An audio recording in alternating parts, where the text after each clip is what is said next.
we're in like a friendship and relationship, I guess a loneliness epidemic. We're in a friendship shortage. By the way, the loneliness epidemic is probably one of the biggest epidemics we're having right now. It's not getting any better. It's not. Yeah. It's actually, there was an actual warning put out by the U.S. Surgeon General like 5-6 months ago about like warning people against loneliness, because it has actual physical health detrimental health side effects, like worse than smoking cigarettes. That's Loneliness what I is heard. worse than smoking cigarettes. Yeah. What exactly?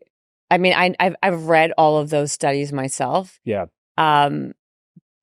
Besides, of course, people die of isolation and loneliness, right? Mm-hmm. Like that's when you see like when people who were married for 50 years and one of the people died, then they end up dying afterwards by a couple months because of the loneliness. But what the sad thing is, we're not even getting to that point anymore because nobody's even going out long enough to make it.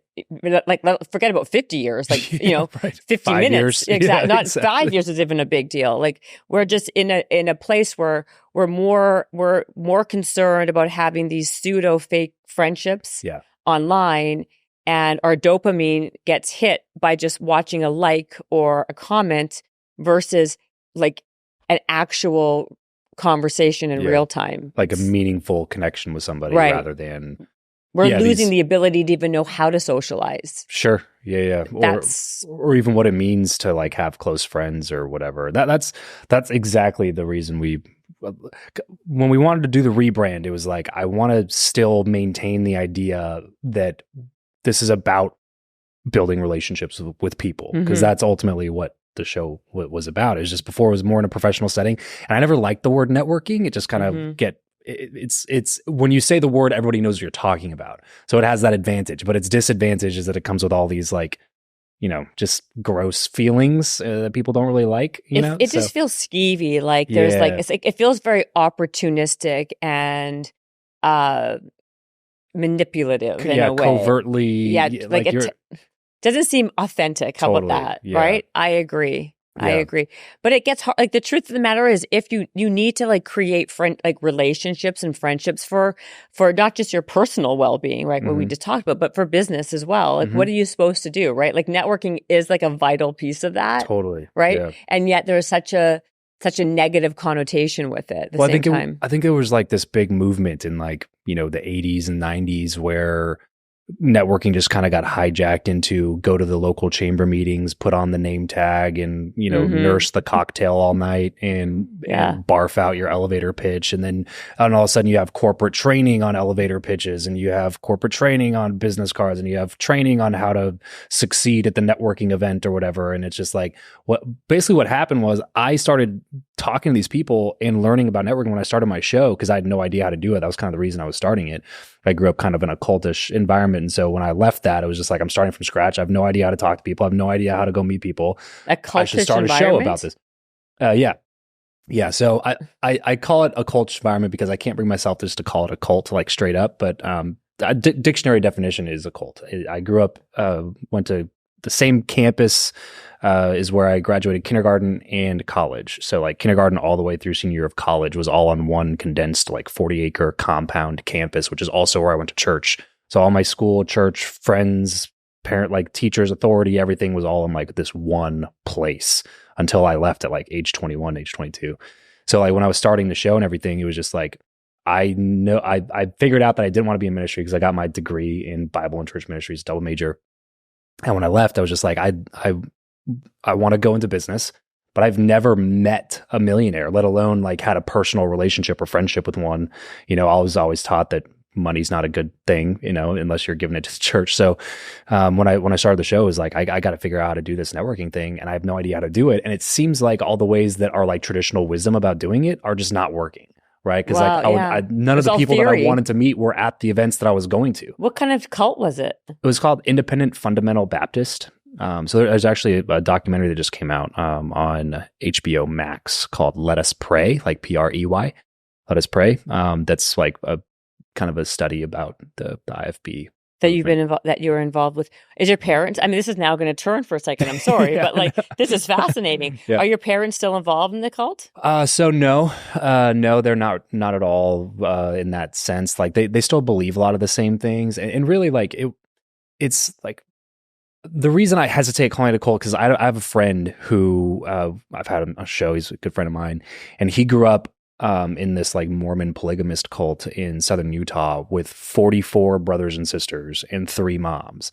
And so like when I look at that, I'm like, that's a cult. You know what I mean? Yeah. But what was interesting is I was talking to him about that, and I was telling him that I couldn't call what I grew up in a cult because of what he grew up in. And then he told me, he was like, I can't call what I grew up in a cult either. And I was like, oh, maybe that's interesting. Maybe that's just something that people who have been through that experience don't want to admit that happened to them or something. Or it's repressed. It's like kind of, they don't want to think about it that way. Sure. That is fascinating. Is it like Scientology in a way, or?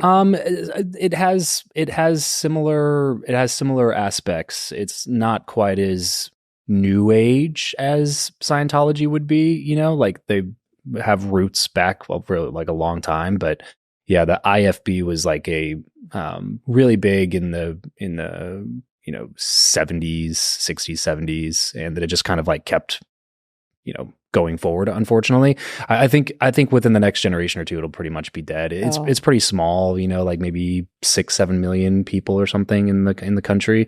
Which if you take that as like a broad piece of Christianity as a whole, it's like there's 2 billion plus Christians on the planet, so 10 million less than 10 million in one like specified part of it. It's just like we were just so adamant about who we could spend time with, who we couldn't spend time with, things like that. We wouldn't associate with Southern Baptists because they were too liberal for us, you know what I mean? So we were, fundamentalist.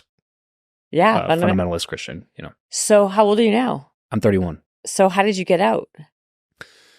Oh man, it was a sorry, long... I don't mean to like ask all these questions. Turn the tables, yeah. No, it was a long process. So it started when I was like graduating college, with my degree in Bible and church ministries, and then it was basically like 5 to 7 years after that. A lot of deconstructing, a lot of questions that weren't being answered, a lot of I was being ostracized by the people I grew up with, a lot of just what I call them cracks in the dam. It's just like you get out into the real world, you start experiencing things, you start meeting people that didn't grow up that way, right? And there's just like a little crack forms, and you're like, oh, that's weird. That's inconsistent with what I was taught or what I believe. Right.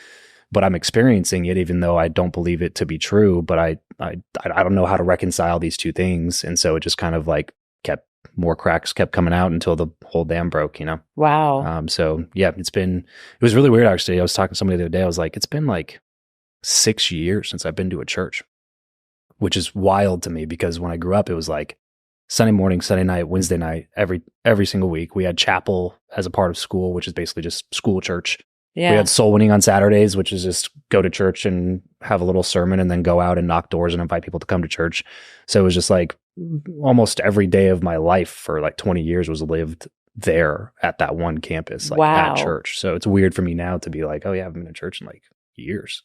I don't even know what to do with myself about that. Exactly. I don't know what to do with my Sundays. What are your parents, like your family married now, or what do you have? Yep. So my wife grew up the same way I did. We started dating at 16 and we got married right after college. So we came through all of that experience together. So that also was a super weird, unique experience to like, I was further ahead in terms of, and not in terms of like being right or whatever. Just I was going down this path, and almost nobody else in my life was going down that path, and they also didn't know that I was going down that path.